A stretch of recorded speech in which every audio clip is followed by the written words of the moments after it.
நம்ம இன்றைக்கி கருப்பு கவுனி அரிசி எப்படி செய்யலான்னு தான் பார்க்க போகிறோம். அடுப்பில் கடாயை வச்சுட்டு கடாயை கொஞ்சம் சூடானதும் அரிசியை கொட்டிக்கணும். இந்த அரிசியை நான் முன்னாடி நாளே நல்லா ஊற வச்சு ஒரு 10 நிமிஷம் போல் நல்லா காய வச்சுட்டேன். காய வச்சதுக்கப்புறம் தான் நான் கவரில் போட்டு வச்சுருந்தேன்.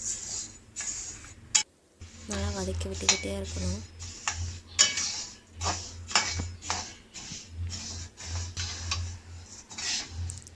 அரிசி நல்லா பொரியிற ஸ்டேஜுக்கு வரும்போது எடுத்துக்கணும். அடுத்து பாதாம் தேவையான எடுத்துக்கோங்க. இதை நான் கொஞ்சம் நட்ஸ் பவுடருக்கும் யூஸ் பண்ணிக்கிறேன், அதனால் அதிகமாக இருக்குது. கோல்டன் ப்ரௌன் ஆனதும் எடுத்துக்கோங்க. அப்புறம் பிஸ்தா அதுவும் நல்லா வறுப்படணும். அதுவும் கோல்டன் ப்ரௌன் ஆனதும் எடுத்துக்கலாம். முந்திரி அதுவும் கோல்டன் ப்ரௌன்.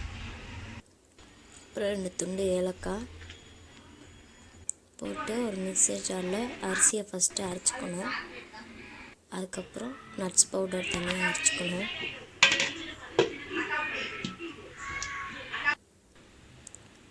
அது ஒரு பிளேட்டில் மாற்றி எனக்கு தேவையான பதத்தில் நான் அரைச்சிருக்கேன். உங்களுக்கு இன்னும் நைஸாக வேணும்னா உங்களுக்கு தேவையான அளவுக்கு அரைச்சிக்கோங்க.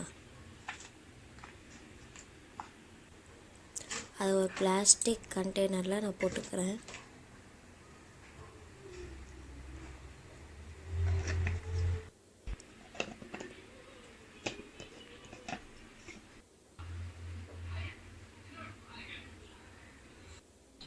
இந்த கவுனி அரிசி கஞ்சியை எப்படி செய்யலான்னு பார்க்கலாம். தண்ணி நல்லா சுட்டதும் 2 ஸ்பூன்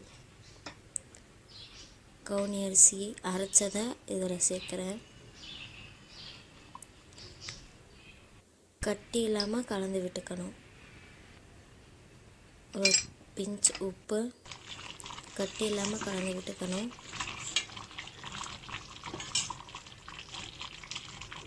அப்புறம் ஒரு டம்ளர் பால் நல்லா கொதி வந்ததும் சேர்த்துக்கோங்க.